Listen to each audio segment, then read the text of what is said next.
कभी कभी ऐसा लगता है कि अच्छाई का जमाना ही नहीं रहा। हम कितना भी अच्छा चलते हैं दूसरों के साथ, पर और लोग हमारे साथ अच्छा नहीं चलते। सबके साथ भलाई करके भी हमको दुख मिलता है, और जो लोग दूसरों के साथ बुराई करते हैं, बुरा चलते हैं, वो अपनी जिंदगी में खुश हैं, मजे करते हैं। अच्छे लोगों का तो जमाना ही नहीं है। एक बात पर विचार करें, आप अपनी जिंदगी में किन लोगों को अपने पास रखना चाहोगे? जो आपके साथ अच्छाई करते हैं या जो आपके साथ बुराई करते हैं? किन लोगों पे विश्वास करोगे? किन लोगों से प्यार करोगे? जो आपके साथ अच्छाई करते हैं या जो आपके साथ बुराई करते हैं? हर व्यक्ति अच्छे इंसान की तलाश में है। कभी कभी लगता है कि सब गलत हो रहा है। जो बुरे लोग हैं वो बहुत अच्छी जिंदगी जी रहे हैं। अच्छे लोगों की जिंदगी में कितना कष्ट है। एक बूढ़ी औरत थी, उसकी 3 छोटी छोटी बेटियां थी। एक बार देवर्षि नारद धरती पे आए। उन्होंने देखा कि वो बूढ़ी औरत जैसे तैसे करके, कुछ काम करके उन 3 छोटी बच्चियों का पालन करती थी। एक बच्ची 5 साल की, दूसरी 2 साल की, तीसरी 1 साल की। उस बूढ़ी औरत को देख के देवर्षि नारद को उन पे गर्व भी हुआ और दुख भी हुआ कि इस वृद्धावस्था में भी ये वृद्धा औरत कितना कष्ट भोग रही है, कितना काम करती है बच्चों को पालने के लिए। कुछ दिन बाद देवर्षि नारद वहां से फिर गुजरे तो देखा कि वो वृद्धा औरत वो मर चुकी थी।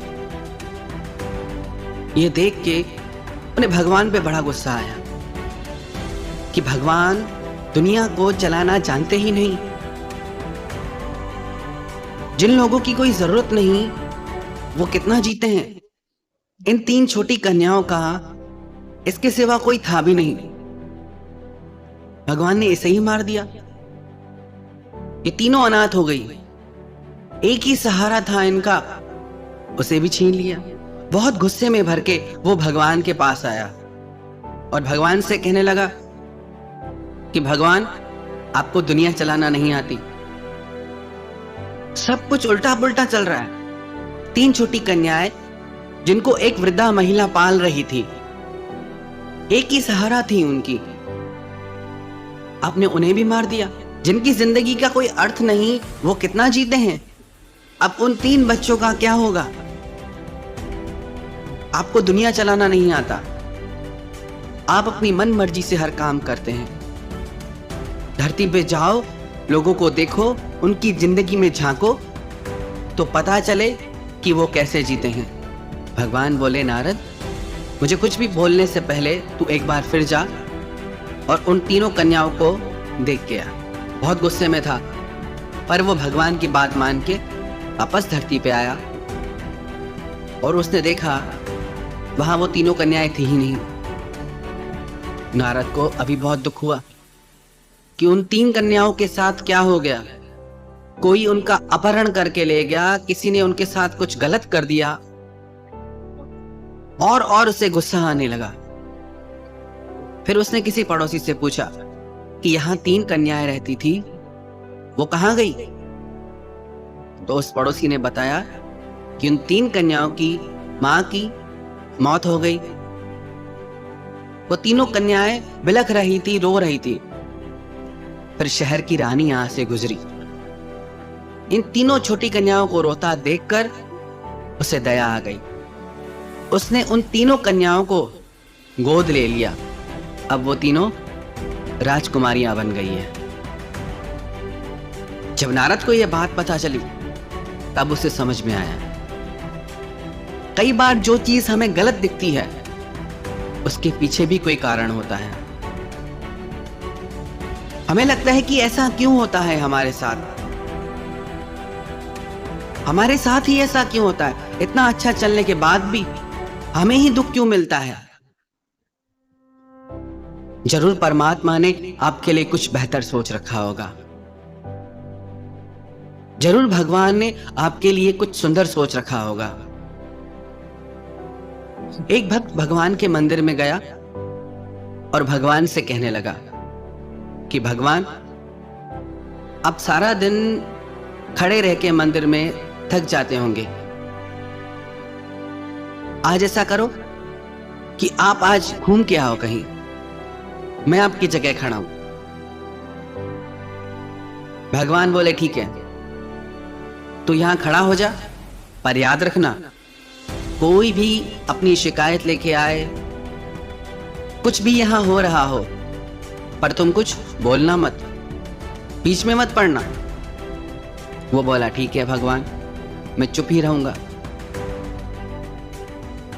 भगवान चले गए। भगवान की जगह वो मूर्ति बन के खड़ा हो गया। थोड़ी देर में एक बहुत बड़ा व्यापारी वहां आया भगवान का दर्शन करने के लिए।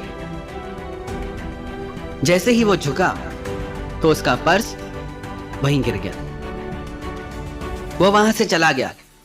इसने सोचा कि उस व्यापारी को आवाज लगा के मैं बुलाऊं, पर भगवान की बात याद थी उसे कि कुछ बोलना नहीं है। थोड़ी देर बाद एक बहुत गरीब व्यक्ति, दरिद्र व्यक्ति वहां आया। उसने वहां वो पर्स पड़ा देखा और उस पर्स को उठा लिया। वो पर्स लेके चला गया। कुछ देर बाद वहां एक नाविक आया और प्रार्थना करने लगा कि आज मैं यात्रा के लिए बाहर जा रहा हूं, मुझे आशीर्वाद दीजिए कि सफल होकर लौटूं। इतने में जो व्यापारी पहले आया था, जिसका पर्स गिर गया था मंदिर में, उसने आके कहा कि मेरे बाद यही नाविक इस मंदिर में आया है, इसी ने पर्स चुराया है। पुलिस जैसे ही उस नाविक को पकड़ने लगी तो अब इस भक्त का धीरज टूट गया। उसने सारी बात बता दी। इसने वो बटुआ नहीं चुराया, वो बटुआ एक गरीब आदमी ने चुराया है। पुलिस उस आदमी को पकड़ के ले गई। नाविक छूट गया। शाम को जब भगवान लौटे तो उसने भगवान से कहा कि आज मैंने सारे काम ठीक कर दिए, आप तो कुछ करते नहीं। तो भगवान ने पूछा क्या हुआ? उसने सारी बात बता दी। भगवान ने कहा कि मैंने सबके लिए कुछ अच्छा सोच के रखा है, पर तुमने सारा काम बिगाड़ दिया। जो व्यापारी, जो सेठ सबसे पहले आया था, वो गलत काम ही करता है, गलत धंधे ही करता है। उसका वो बटुआ खो भी जाता तो उसे फर्क नहीं पड़ता, पर जो गरीब आया था वो खाने के लिए भी मोहताज था। उसका वो बटुआ उससे मिल जाता तो व्यापारी को पुण्य मिलता और गरीब को भोजन मिलता। और जो नाविक यात्रा के लिए जा रहा था, उस नदी में तूफान आना था जिसमें उसकी मृत्यु हो जाती और उसकी बीवी विधवा हो जाती। पर तूने सब कुछ बिगाड़ के रख दिया। कई बार हमें लगता है कि सब गलत हो रहा है, पर हम भविष्य नहीं देख सकते। हमारी बुद्धि बहुत छोटी है।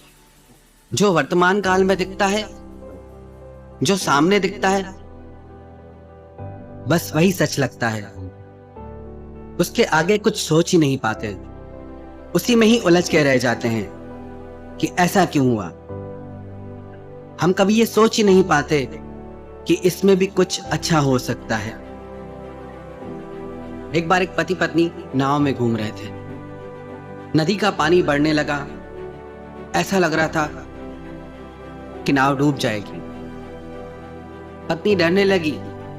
उसने अपने पति से कहा कि नाव कभी भी डूब जाएगी, आप कुछ उपाय करो नाव को बचाने का।